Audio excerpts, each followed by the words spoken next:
Youthful Carl Fredricksen, a calm bespectacled kid wearing an old pilot's cap and goggles, watches a film reel in a performance center portraying his legend Charles Muntz, a popular pioneer.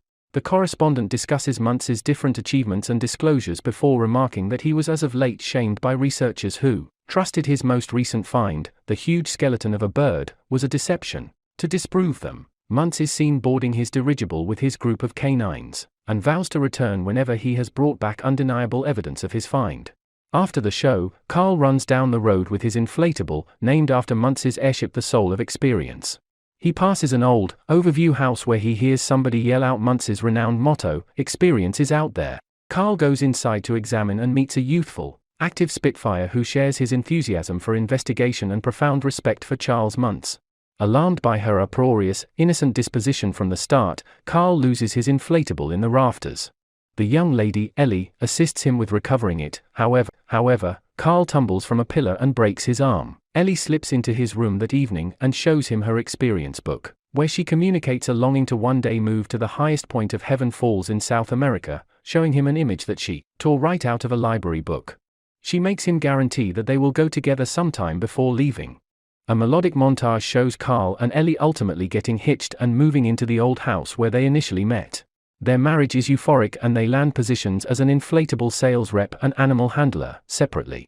At the point when they find that Ellie can't have kids, they make a settlement to set aside cash to head out to Heaven Falls. In any case, as the years pass, they are compelled to dive into their Falls reserve for different commitments. At some point, an old Carl understands that, regardless of living joyfully together, they never satisfied their old commitment and chooses to shock Ellie on an excursion with passes to South America.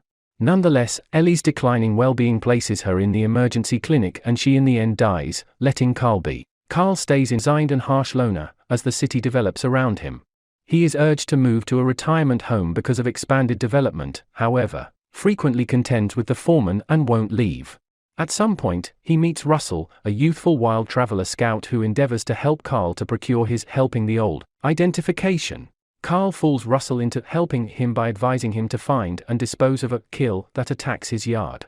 At the point when a development laborer unintentionally breaks Carl's letterbox, a piece of the house, and a piece of Ellie that Carl values, Carl hits him over the head with his walker.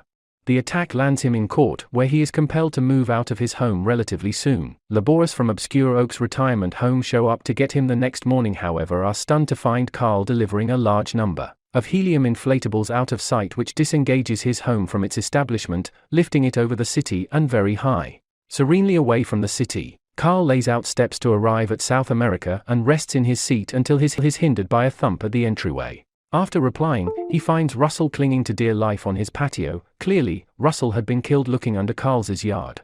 Carl gives him access and chooses to plummet to return Russell home before a serious tempest hits. The house is thumped around in the disturbance, yet Carl figures out how to tie the vast majority of his things down before nodding off. He's woken the following morning by Russell, who lets him know that they're over South America, because of a GPS gadget that he unintentionally tosses through the window. However, the ground is concealed by a thick haze. Carl delivers a few inflatables to plunge, yet they hit the ground early and are taken out of the house. They figure out how to clutch it utilizing a hose connected to the yard, while the haze lifts to uncover that they are remaining on a high-level inverse Heaven Falls. Unfit to move once more into the house, they resolve to stroll to the falls before the helium in the inflatables lets out. In the meantime, a pursuit is advancing in the wilderness. 3 canines with red lights on their chokers are climbing what seems, by all accounts, to be a monster bird. However, they lose the path when their delicate ears get the tweaking of Carl's portable hearing assistant. Russell stops to go to the washroom and stumbles over a monster bird which he baits nearer with a chocolate bar. He acquaints the vivid animal with Carl and gives it the name Kevin. Kevin follows them as they proceed with their process, however runs off when they approach the outline of 𝐂𝐫𝐞𝐝 to them. In any case, they see that the man is just a stunt of the eye brought about by covering stones. They are then moved toward by a brilliant retriever with a red light on his collar. Russell advises him to sit and talk and is amazed when the canine responds, utilizing the gadget on his choker. He lets them know he is Doug Peterson and that he is a tracker searching for a bird, so, all in all, Kevin handles him. The foursome proceeds with their excursion, Carl resenting the extra organization. At a certain point, Kevin noisily calls out and is replied to with more modest calls. Doug says that Kevin is calling to her children and Russell understands that Kevin is a young lady. In the meantime, the three canines seen pursuing the bird before have found the trail of Carl and Russell, who they moniker the postal carrier.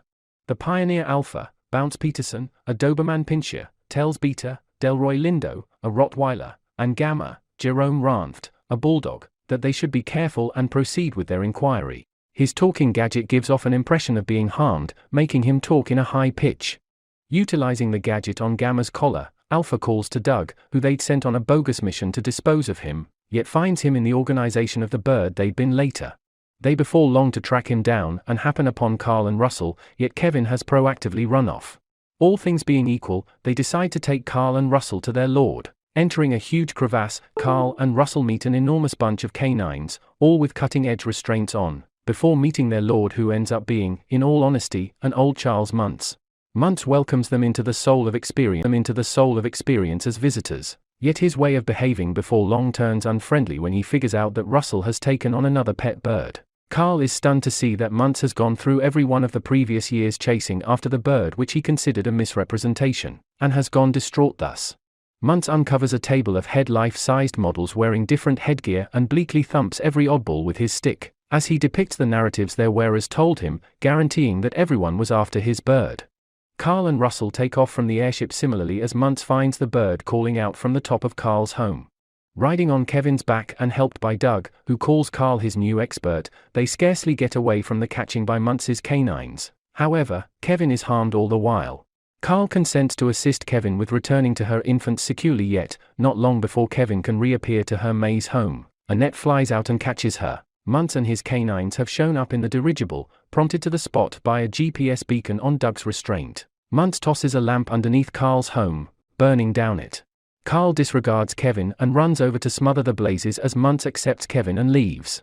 Irate and dispirited, Carl shouts at Doug and lets Russell know that his bringing his back home to Heaven Falls, assuming it destroys him. He figures out how to put his home down on the falls, yet loses Russell's regard for leaving Kevin. Carl flies in and figures out how to safeguard Russell in time, setting him inside the house while he goes into the airship with Doug to get Kevin. He's ready to divert the Watchman canines with a tennis ball from his walker and liberates Kevin, however, as defined by Muntz. They participate in a sword battle, though Carl utilizes his lengthy walker while Russell, liberated of his ties, wards off a group of canines in military aircraft. He recaptures control of the house and gets back to help Carl, who has moved to the highest point of the blimp with Kevin. Doug has, in the interim, gone head-to-head against Alpha and outmaneuvered him, really turning into the new Alpha, and runs off to meet the others outdoors. Kevin, Doug, and Carl run for the house where Russell has arrived on the Winger blimp, yet Muntz shows up with a rifle and takes shots at them, making the house slip and hang in the air. Carl battles to clutch the house with the hose while Muntz goes in after Kevin. Carl baits Kevin, conveying Doug and Russell out of the house with chocolate, and Muntz endeavors to leap through the window after them. He doesn't leap as his foot gets found out in some inflatable strings and, weighing a lot for the inflatables to help him, he tumbles to his demise. As Kevin, Doug, and Russell return to the dirigible, Carl is compelled to deliver his home, which gradually plunges up high, a misfortune that Carl acknowledges as being a good thing.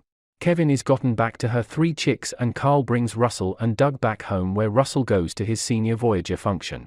At the point when Russell's dad neglects to give him his last identification, Carl satisfies the job and gives Russell a grape soft drink identification that Ellie gave him when they initially met, calling it the Ellie identification. Subsequently, they sit on a check together before a frozen yogurt shop, Carl going about as a substitute granddad to Russell, the soul of experience secured above them. At Heaven Falls, Carl and Ellie's home has landed right where all is right with the world, on the bluff city.